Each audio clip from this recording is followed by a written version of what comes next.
नमस्कार. आर.आर.सी नेटवर्कच्या लेटेस्ट बातमीपत्रात मी नेहा आपल्या सगळ्यांचं स्वागत करते. अशा आहेत आजच्या हेडलाईन्स.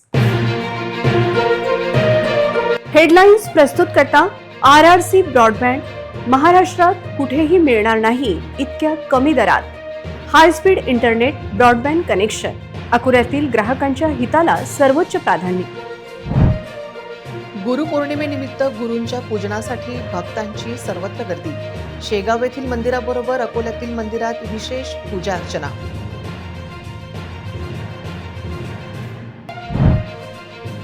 महापालिकेची परवानगी न घेता महावितरण कंपनीची मनमानी.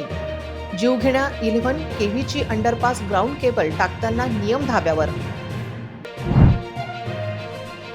गुरुपौर्णिमेनिमित्त मा गायत्री प्राथमिक शाळेत विद्यार्थ्यांना अनोखी भेट. संस्थेच्या सचिवांनी थेट स्कूल बस दिली गिफ्ट. अकोल्यात 10,000 सोयाबीन उत्पादक शेतकऱ्यांची फसवणूक. सरकारच्या मदतीचे काय? लाखो हेक्टर जमिनीवर उत्पादन शून्य. बनावट गुटखा निर्माता गौरव शर्मा यांची अटक टाळण्याचा प्रयत्न. अकोला पोलिसांना टार्गेट करण्याचा घ्यावा लागेल शोध. आता सविस्तर बातम्या. अकोल्यात गुरुपौर्णिमा उत्सव भक्तिभावाने साजरा झाला. श्री राजराजेश्वर मंदिर, स्वामी समर्थ केंद्र आणि शाळा महाविद्यालयांमध्ये पूजा, पारायण, पालखी सोहळा व गुरुपूजनासाठी भाविक आणि विद्यार्थ्यांनी मोठी गर्दी केली होती. आषाढ पौर्णिमेनिमित्त अकोल्याचे आराध्य दैवत श्री राजराजेश्वर मंदिरात भाविकांनी दर्शनासाठी अलोट गर्दी केली होती. याप्रसंगी महापूजा व दुग्धाभिषेक करण्यात आला. राजराजेश्वर पालखी महामंडळातर्फे परिसराची आकर्षक सजावट करण्यात आली असून श्रावण समाप्तीपर्यंत पालखीतील प्रतिमेची स्थापना करण्यात आली आहे.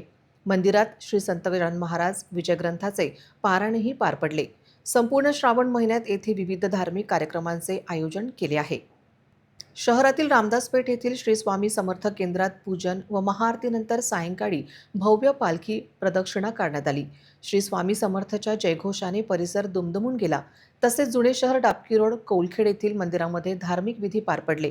शाळा महाविद्यालयात विद्यार्थ्यांनी गुरुजनांचे पूजन करून आदर व्यक्त केला. अशा प्रकारे संपूर्ण अकोला शहर गुरुभक्तीच्या आणि श्रद्धेच्या वातावरणात न्हाऊन निघाले होते. महावितरण कंपनीने महापालिकेची कुठलीही परवानगी न घेता गौरक्षण रोडवर 11 केव्हीची अंडरग्राउंड केबल टाकण्याचा उद्योग केला. याविषयी महापालिकेचे मुख्य अभियंता अजय गुजर यांनी महावितरण कंपनीने कुठलीही परवानगी न घेता केबल टाकल्याचे स्पष्ट केले. महावितरण कंपनीने गौरक्षण रोड सबस्टेशन येथून थेट सिंधी कॅम्प रोडवर अंडरग्राउंड केबल टाकत नवा प्रताप केला आहे. अंडरग्राउंड केबल टाकण्यासाठीचे सर्व नियम तर धाब्यावर बसवलेच, पण महापालिकेचे पैसे न भरता, परवानगी न घेता हे काम केल्याची धक्कादायक माहिती मिळाली. महापालिकेकडे महावितरण कंपनीने अंडरग्राउंड केबल टाकण्यासाठी केवळ परवानगी मागितली, ती आम्ही दिली नाही. महावितरण कंपनीने यासाठी आवश्यक तो पैसा महापालिकेत भरला नसल्याची माहिती महापालिका अभियंता अजय गुजर यांनी आर.आर.सी न्यूजसोबत मोबाईलवर बोलताना दिली. नजीकच्या नाल्यातून ही केबल कुठल्याही सुरक्षा उपायांशिवाय अंडरग्राउंड पद्धतीने टाकण्यात आल्याची धक्कादायक माहिती मिळाली. यामुळे स्थानिक नागरिकांच्या जीवाला धोका उद्भवू शकतो अशी माहिती मिळाली आहे. अकोल्याच्या मा गायत्री प्राथमिक शाळेत गुरुपौर्णिमा अनोख्या उत्साहात साजरी झाली. संस्थेचे सचिव पंकज देशमुख यांनी विद्यार्थ्यांना स्कूल बस भेट देऊन चिमुकल्यांच्या चेहऱ्यावरचा आनंद द्विगुणित केला. शालेय जीवनात आनंदाचे आणि उत्साहाचे क्षण विद्यार्थ्यांच्या स्मरणात कायम राहतात. अकोल्यातील समर्थ शिक्षण प्रसारण मंडळ संचालित मा गायत्री प्राथमिक मराठी शाळा आणि स्वर्गीय प्रकाश देशमुख विद्यालयात गुरुपौर्णिमेचा दिवस असाच काहीसा खास ठरला. दररोज शाळेत येणाऱ्या चिमुकल्यांचा प्रवास आता अधिक सुरक्षित आणि सुखकर होणार आहे. कारण संस्थेचे सचिव पंकज देशमुख यांनी गुरुपौर्णिमेचे औचित्य साधून शाळेला एक नवीन स्कूल बस भेट दिली आहे. बस पाहताच विद्यार्थ्यांच्या चेहऱ्यावरचा आनंद गगनात मावेनासा झाला. या सोहळ्यात पंकज देशमुख यांनी विद्यार्थ्यांना मोलाचे मार्गदर्शन करत त्यांच्यात आपुलकीने खाऊचे वाटप केले. कार्यक्रमाच्या अध्यक्षस्थानी पंकज देशमुख तर प्रमुख पाहुणे म्हणून सिद्धेश्वर देशमुख उपस्थित होते. मुख्याध्यापक संदीप वाघ, सुनील चव्हाण यांच्यासह शाळेतील सर्व शिक्षक आणि कर्मचाऱ्यांनी या आनंदी उपक्रमात सहभाग घेतला. विद्यार्थ्यांच्या चेहऱ्यावरील हसू आणि उत्साहाने हा सोहळा खऱ्या अर्थाने रंगून गेला. कार्यक्रमाला मुख्याध्यापक संदीप वाघ, मुख्याध्यापक सुनील चव्हाण, शाळेतील शिक्षक रामेश्वर बुंदेले, चंदा रोकडे मॅडम, वर्षा हिवराडे मॅडम, मीना काटे मॅडम, कल्पना सोळंके मॅडम, वैशाली गवई मॅडम, कीर्ती पोके मॅडम, आरती देशमुख, शिक्षकेतर कर्मचारी चंद्रजीत देशमुख, योगेश लंगोटे, रणजित ठाकूर, शालिनीताई मोरे उपस्थित होते. राज्यातील 12 बोगस बियाणे कंपन्यांच्या फसवणुकीमुळे अकोला जिल्ह्यातील 10,000 शेतकऱ्यांची फसवणूक झाली आहे. या 10,000 शेतकऱ्यांना त्वरित शासनाने मदत देण्याची गरज असून खरीप हंगाम निघून गेला असून खरीप हंगामात शेतकऱ्यांच्या पाठीशी राहण्याची गरज आहे. खरीप हंगामात लाखो हेक्टरवर पेरणी केलेल्या शेतकऱ्यांचे सोयाबीन उगवलेच नाही. बोगस बियाणे उत्पादकांनी थेट खंजीर उपसला आहे. जिल्ह्यात संतापाचा उद्रेक झाला असून कृषी विभागाने सुमारे 10,000 तक्रारींचा डोंगर साचला आहे. या प्रकरणी कृषी विभागाने आक्रमक पवित्रा घेत धाडस सत्र सुरू केले असून 12 नामवंत बियाणे कंपन्यांवर तब्बल 14 FIR दाखल केले आहेत. बोगस बियाण्यांमुळे खरीप हंगामात हजारो हेक्टरची शेती पडीक राहिली. त्यामुळे शेतकऱ्यांचे तर नुकसान झालेच, पण त्याचबरोबर देशाच्या अन्नधान्यांचे उत्पादन झाले नाही. कंपन्यांवर गुन्हे दाखल झाले तरी नुकसानग्रस्त शेतकऱ्यांना प्रति एकर योग्य भरपाई आणि दुबार पेरणीचा खर्च तात्काळ मिळायलाच हवा, अशी जोरदार मागणी शेतकरी संघटनांनी लावून धरली आहे. बोगस बियाणे विकणाऱ्या कंपन्यांना काळ्या यादीत टाकून त्यांच्या मालकांना बेड्या ठोकण्याची मागणी आता संपूर्ण अकोला जिल्ह्यात जोर धरत आहे. Praveen Wankhade, RRC news, Akola. पेरणीनंतर सोयाबीनचे बियाणे मातीतच कुजल्याने हजारो बळीराजांवर दुबार पेरणीचे संकट ओढवले आहे. कृषी विभागाला 10,000 तक्रारी प्राप्त झाल्या आहेत. बीज परीक्षण प्रयोगशाळेत अनेक नमुने फेल आढळल्याचा धक्कादायक खुलासा झाला आहे. बोगस सोयाबीन बियाण्यांच्या तक्रारीचा सर्वाधिक पाऊस हा मूर्तिजापूर तालुक्यातून आहे. मूर्तिजापूर येथे 3,500 शेतकऱ्यांच्या तक्रारी आहेत, तर त्या खालोखाल 1,500 शेतकऱ्यांच्या तक्रारी अकोला तालुक्यातून आहेत. तितक्यातच तक्रारी बार्शीटाकळी तालुक्यातील आहेत. पातूर तालुक्यात 1,300, बाळापुरात 1,200 आणि तेल्हाऱ्यात 850 शेतकऱ्यांच्या तक्रारी आहेत. शेतकऱ्यांची फसवणूक करणाऱ्या 12 नामवंत बियाणे कंपन्यांवर गुन्हे दाखल करण्यात आले आहेत. यात Ravi seeds, booster seeds, eagle seeds, Oswal seeds, vigour seeds, Daftari seeds, green gold seeds, Oscar seeds, Bafna seeds, इनोवेस सीड्स यांचा समावेश आहे. असे असताना आता शेतकऱ्यांच्या नुकसान भरपाईचे काय, अशी विचारणा होत आहे. अमरावती जिल्हाधिकारी कार्यालयात दिव्यांग बांधवांच्या विविध मागण्यांसाठी आंदोलन करण्यात आले. आंदोलनात 500हून अधिक दिव्यांग बांधव सहभागी झाले. शांततापूर्ण मार्गाने शासनापर्यंत 55 प्रमुख मागण्या पोहोचवण्यात आल्या. दिव्यांग पेन्शनमध्ये वाढ करून किमान 6,000 प्रति महिना करण्यात यावी. प्रत्येक महिन्यांची पेन्शन 5 तारखेपर्यंत लाभार्थ्यांच्या खात्यात जमा करावी. राज्यातील किमान 1,000 दिव्यांगांना वर्क फ्रॉम होम रोजगार उपलब्ध करून द्यावा. शासकीय व निमशासकीय विभागातील दिव्यांग आरक्षणाची रिक्त पदे तातडीने भरवावीत. दिव्यांगासाठी स्वतंत्र रोजगार, कौशल्य विकास व उद्योजकता अभियान सुरू करावे आदी मागण्या केल्या.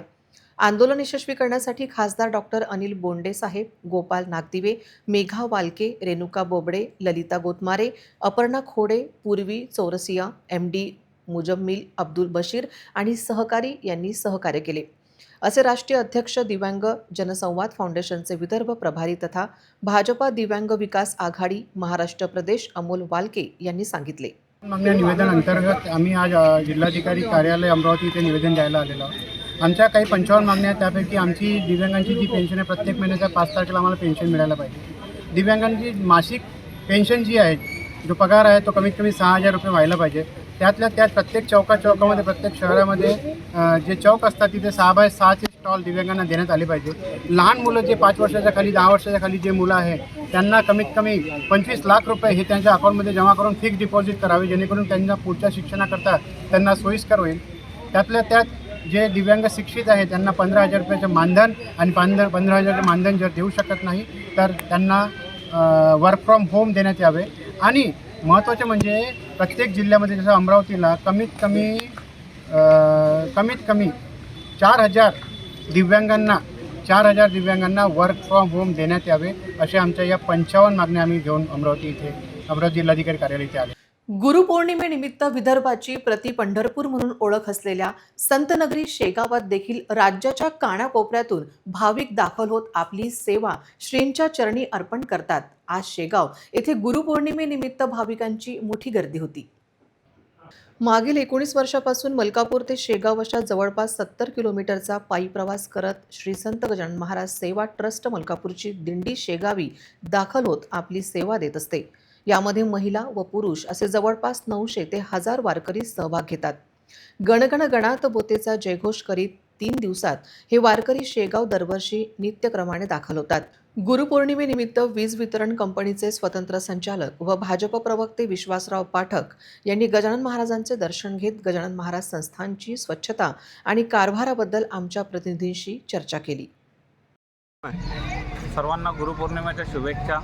आज आम्ही श्रींच्या पायवारीमध्ये चाललो आहोत। आज जवळजवळ आमच्या पायवारीला मलकापूर ते शेगाव पायवारीला 19 वर्ष पूर्ण होत आहेत। अगदी आनंद आणि उत्साही हा उत्सव असतो गुरुपौर्णिमेचा।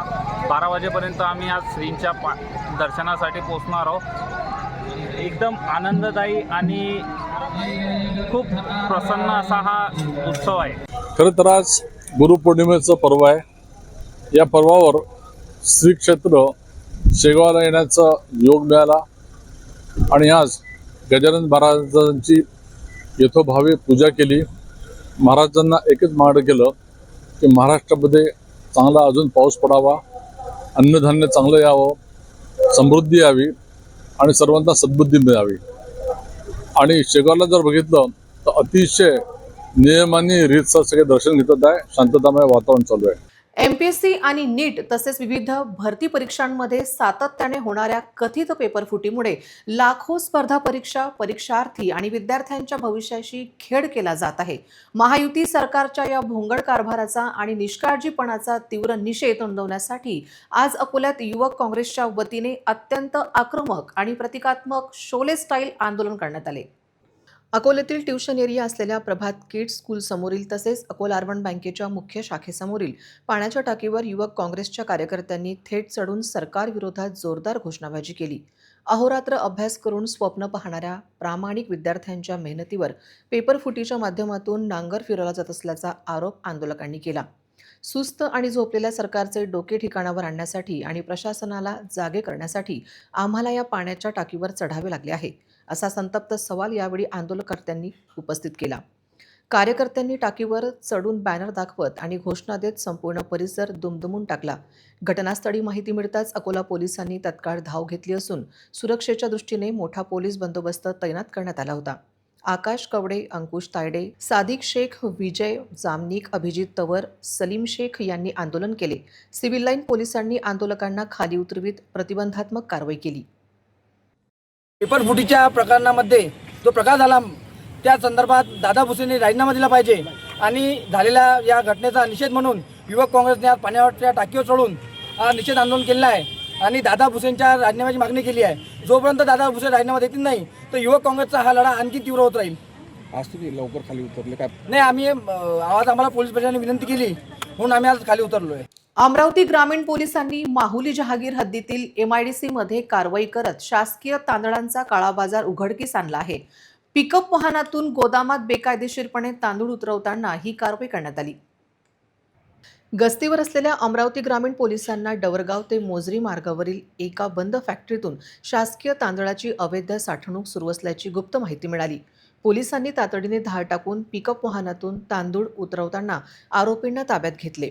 घटनेचे गांभीर्य ओळखून पोलिसांनी पुरवठा निरीक्षण अधिकारी शीतल आंबटकर यांना पाचारण केले। पाहणी दरम्यान सदर तांदूळ रेशन दुकानातील असल्याचे उघड झाले। तांदळाची मालकी सांगणाऱ्या पंकज परडे, संदीप मेश्राम आणि चालक अक्षय धुर्वे यांच्याकडे कोणताही वैध परवाना अथवा बिल मिळून आले नाही। सहाय्यक पोलीस निरीक्षक संतोष गुर्जर यांच्या पथकाने वाहनातील आणि गोदामातील 155 कट्टे तांदूळ जप्त करून पुरवठा विभागाच्या ताब्यात दिला आहे। जप्त तांदळाच्या नमुन्यांचा अहवाल येताच जीवनावश्यक वस्तू कायद्यानुसार कडक कारवाई केली जाईल। अकोल्यात बनावट गुटखा निर्माता व गुटखा माफिया गौरव शर्माची 13 दिवस झाली अद्याप अटक झाली नाही। पण या न झालेल्या अटकेवरून शर्माचे जुने फोटो व्हिडिओ व्हायरल करून पोलिसांची प्रतिमा मलिन करत त्याची अटक टाळण्याचा कट रचला जात असल्याची धक्कादायक माहिती मिळाली आहे। अकोल्यातील बनावट गुटखा प्रकरणात LCBने धडक कारवाई करत आरोपींच्या मुसक्या आवळल्या आहेत। मात्र मुख्य सूत्रधार गौरव शर्मा फरार असून त्याला वाचवण्यासाठी त्याच्या पाठीराख्यांनी नवा पॅटर्न सुरू केला आहे। जुन्या औपचारिक कार्यक्रमांमधील पोलीस अधिकाऱ्यांसोबतचे फोटो आणि व्हिडिओ व्हायरल करून पोलीस दलाला बदनाम करण्याचे षडयंत्र रचले जात आहे. गुंतवणूक आणि गुणवत्तेवर पोस्टिंग न मिळालेली एक अंतर्गत लॉबी यामागे सक्रिय असल्याचे समजते. गौरव शर्मा याची अटक टाळण्यासाठी तपास अधिकाऱ्यांवर दबाव आणण्याचा व फोटो व्हायरल करण्याचा प्रयत्न होत असून तो पोलिसांनी हाणून पाडला पाहिजे.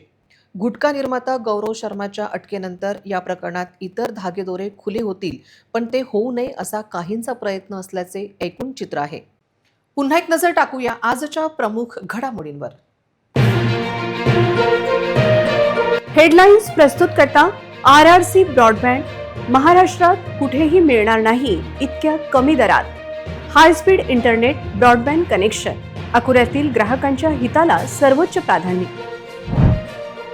गुरुपौर्णिमेनिमित्त गुरूंच्या पूजनासाठी भक्तांची सर्वत्र गर्दी. शेगाव येथील मंदिराबरोबर अकोल्यातील मंदिरात विशेष पूजा अर्चना.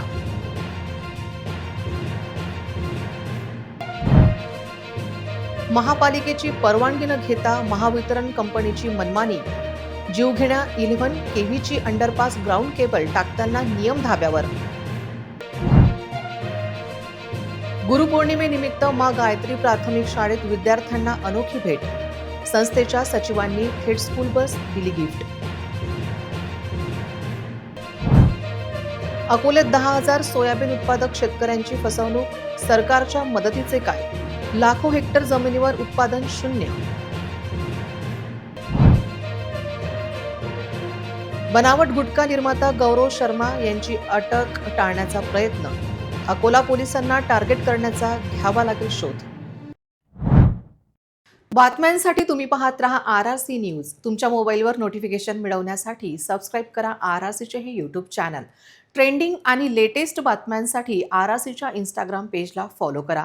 लाईक आणि फॉरवर्ड करा RRC न्यूज अकोलाचे हे न्यूज बुलेटिन.